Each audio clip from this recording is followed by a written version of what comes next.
اب یہاں پر سب سے پہلے جو ہمارا حرف ہے وہ ہے صاد، ٹھیک ہے. اب دیکھتے ہیں کہ اس حرف کے اندر کون کون سی صفات پائی جاتی ہیں. اب یہاں پر دیکھیں سب سے پہلے جو اس کے اندر صفت ہے وہ ہے ہمس. ہمس کا معنی ہوتا ہے پستی کے، یعنی آواز پست ہوگی اور کیا ہوگا، سانس جاری ہوگا. حمزہ صاد زبر اس، اس، سانس جاری ہے اور آواز کے اندر کیا ہے، پستی ہے، ٹھیک ہے، بلندی نہیں ہے، ٹھیک ہے. اس کے بعد اس کے اندر دوسری صفت ہے رخوت. رخوت کا معنی یہ ہے کہ آواز جاری رہتی ہے اور نرمی کے ساتھ جاری رہتی ہے، یعنی حمزہ صاد زبر اس، اس، آواز جاری ہے اور کیا ہے، آواز کے اندر کیا ہے، نرمی ہے، سختی نہیں ہے. اب اس کے بعد جو صفت ہے تیسری، یہ موٹائی کی ہے، استعلاء. استعلاء کا مطلب ہے کہ اوپر کی طرف چڑھنا، یعنی یہ جو زبان کی جڑ ہوتی ہے جب اوپر کی طرف چڑھتی ہے تو پھر کیا ہوتا ہے، یہ حرف موٹا ہو جاتا ہے، جیسے والصالحین، والصادقین، ان اللہ مع الصادقین. اس کی وجہ سے، استعلاء کی وجہ سے یہ حرف موٹا پڑھا جاتا ہے اور صاد موٹے حرفوں میں سے ہے، ٹھیک ہے. اب اس کے بعد اطباق. اس کے اندر ایک صفت ہے جو نمایاں ہے، وہ ہے اطباق. اطباق کا مطلب ہے لپٹ جانا، یعنی صاد ایک ایسا حرف ہے جو سب سے زیادہ موٹا پڑھا جاتا ہے، ٹھیک ہے. جیسے اس کا کیا ہے، ادائیگی کا طریقہ یہ ہے کہ زبان کا جو بیچ ہے یہ اوپر کی طرف لپٹ جاتا ہے، جیسے جس سے آواز بھاری ہو جاتی ہے، اور صاد کی آواز اہدنا الصراط المستقیم. صاد کیا ہوتا ہے، زیادہ موٹا ہو جاتا ہے. اس کے اندر 2 درجہ کی موٹائی ہے، غین خا اور قاف کے اندر 1 درجہ کی ہے، صاد ضاد طا ظا، ان 4 حرفوں کے اندر صفت اطباق پائی گئی ہے، جس کی وجہ سے یہ زیادہ موٹے پڑھے جاتے ہیں، ٹھیک ہے. اب اس کے بعد دیکھیں اس کے اندر صفت اسمات ہے. اسمات کا مطلب ہے یعنی صاد جماؤ کے ساتھ ادا ہوگا، ٹھیک ہے، مضبوطی کے ساتھ. والصالحین والصادقین ان اللہ مع الصادقین، یعنی پھسلتے ہوئے ادا نہیں ہوگا. اب صاد کے اندر ایک اور چھٹی صفت ہے جو ہے صفیر. صفیر کا معنی ہوتا ہے، کیا ہوتا ہے، صفیر کا معنی سیٹی کے آتے ہیں، یعنی صاد کے اندر سیٹی ہوتی ہے. سیٹی والے حروف 3 ہیں، زا ہم نے پڑھ لیا، سین ہم نے پڑھ لیا، اور آج جو ہے صاد ہے. صاد کے اندر صفت صفیر معنی سیٹی کے ہوتا ہے. صفیر کا معنی سیٹی کے ہوتا ہے. جب ہم صاد کو ادا کرتے ہیں تو سیٹی نکلتی ہے. اہدنا الصراط المستقیم کے اندر بھی ہے اہدنا، لیکن صاد کے اندر سب سے زیادہ کم سیٹی ہوتی ہے. اس کے بعد پھر اس سے زیادہ زا کے اندر ہوتی ہے، پھر سب سے زیادہ سین کے اندر سیٹی پائی جاتی ہے، ٹھیک ہے. تو صاد کے اندر 6 صفات ہیں، اور مشہور کس صفات سے ہے، صفیر، یعنی صاد کے اندر سیٹی ہوتی ہے، ٹھیک ہے. اب اس کے بعد ضاد. اب اس کا مخرج جو ہے، زبان کی کروٹ جب اوپر کی 5 دانتوں کے ساتھ لگے گا، والا اللہ، ٹھیک ہے. اب اس کے اندر جو صفات ہیں اب وہ دیکھتے ہیں. اب ضاد کے اندر جو صفت ہے، نمبر 1 جہر، یعنی آواز بلند ہوگی، والا، جیسے غیر المغضوب، آپ کو سمجھ آئے کہ ضاد پڑھا جا رہا ہے، والا الضالین، ٹھیک ہے، والضحی، ٹھیک ہے. اب جہر کی وجہ سے ضاد کے اندر بلندی ہوتی ہے. اس کے بعد رخوت کی وجہ سے آواز جاری ہوتی ہے، آواز کے اندر نرمی ہوتی ہے. حمزہ ضاد زبر غیر المغضوب، ضاد کی آواز جاری ہے اور کیا ہے، آواز جاری ہے اور اس کے اندر کیا ہے، نرمی ہے. رخوت کا معنی نرمی کے ہے. اس کے اندر استعلاء یعنی ضاد موٹا حرف ہے، یہ موٹے حرفوں میں سے ہے، ٹھیک ہے. خصا ضاء تنقیض، یہ 7 حرف موٹے ہوتے ہیں اس کے اندر. اب اس کے بعد اس کے اندر جو چوتھی صفت ہے وہ ہے اطباق. اب اطباق کا مطلب کیا ہے، یعنی لپٹ جانا، اوپر کی طرف لپٹ جانا. ضاد سب سے زیادہ موٹا حرف ہے، ٹھیک ہے.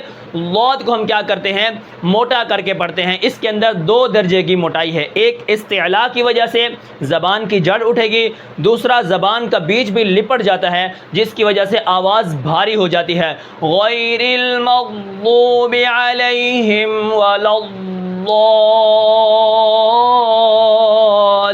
الضالین. ٹھیک ہے. اب دیکھیں, اب اسمات ہے اس کے اندر صفت. اسمات کا معنی ہے یہ جمعوں کے ساتھ ادا ہوگا, مضبوطی کے ساتھ. غیر المغضوب علیہم ولا الضالین, مضبوطی کے ساتھ جمعوں کے ساتھ ادا ہوتا ہے. اب اس کے اندر جو نمایاں صفت ہے استطالت. ٹھیک ہے, یہ لاد استطالت جو صفت ہے اس کا معنی ہے درازے کے, یعنی آواز جو لاد کی ہوتی ہے یہ مخرج کے اندر چلتی رہتی ہے, یعنی یہ آواز کو امتداد ہوتا ہے. اب مثال کے طور پر غیر یہ جو آواز ہے نا یہ استطالت ہے, یہ صفت استطالت ہے, یعنی آواز میں امتداد رہے گا. غیر المغضوب علیہم ولا یہ جو آواز ہے نا یہ صفت استطالت کی آواز ہے. ولا الضالین والضحى والضحى اس طرح نہیں, والظالمین اس طرح نہیں, والظالمین نہیں. آواز اس کی کیا ہے امتداد رہے گا, گھومے گی آواز اس کے مخرج کے اندر. جتنا مخرج طویل ہے اتنا آواز بھی طویل ہوگی. جیسے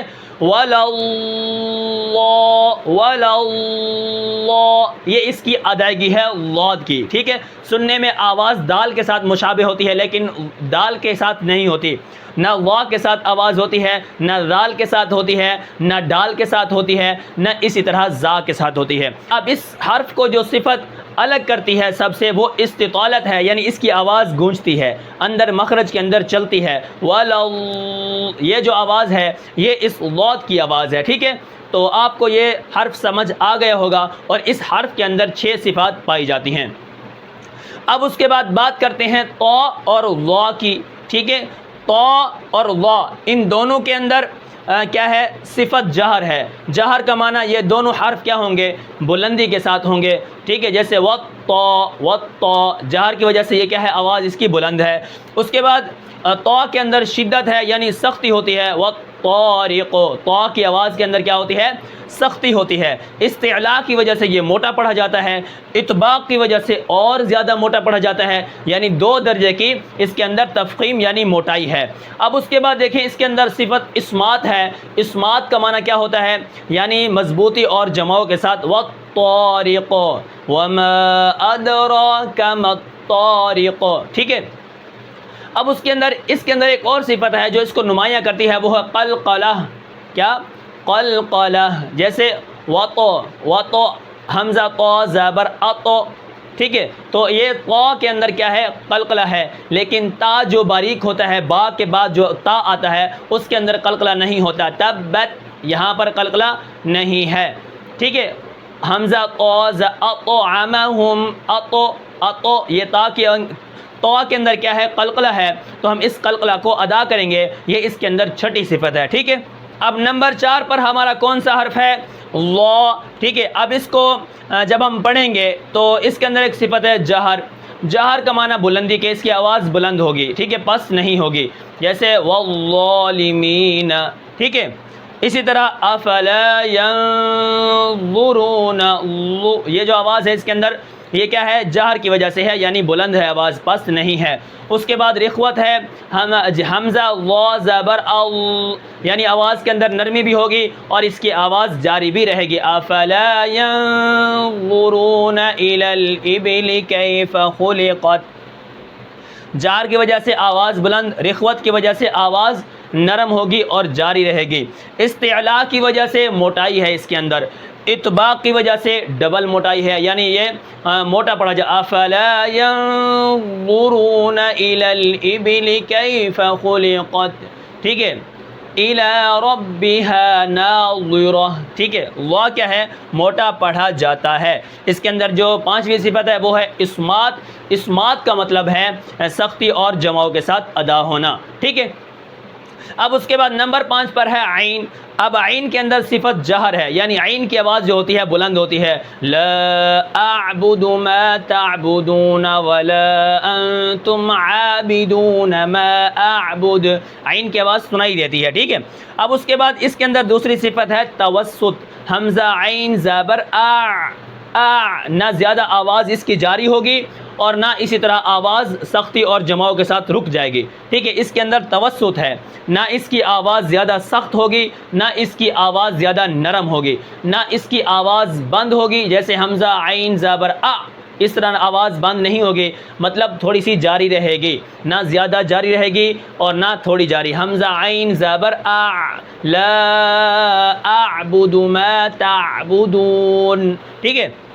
توسط کی وجہ سے درمیانی حالت ہوگی، نہ عین سخت ہے نہ عین نرم ہے، ٹھیک ہے. اب اس کے بعد استفال یعنی عین باریک ہوتا ہے، ٹھیک ہے، یہ باریکی کی صفت ہے. انفتاح یہ دونوں باریکی کی صفات ہیں، یعنی عین باریک ہوتا ہے. لا اعبد ما تعبدون ایاک نعبد و ایاک نستعین، ٹھیک ہے. اس کے بعد اس کے اندر اسمات ہے. اسمات کا مطلب ہوتا ہے مضبوطی اور جماؤ کے ساتھ ادا ہونا، جیسے انعمت علیہم، ٹھیک ہے. لا اعبد قل اعوذ برب الفلق، ٹھیک ہے. عین کیا ہوگا؟ سختی اور جماؤ کے ساتھ ادا ہوگا، ٹھیک ہے. اب اس کے بعد نمبر 6 پر ہے غین.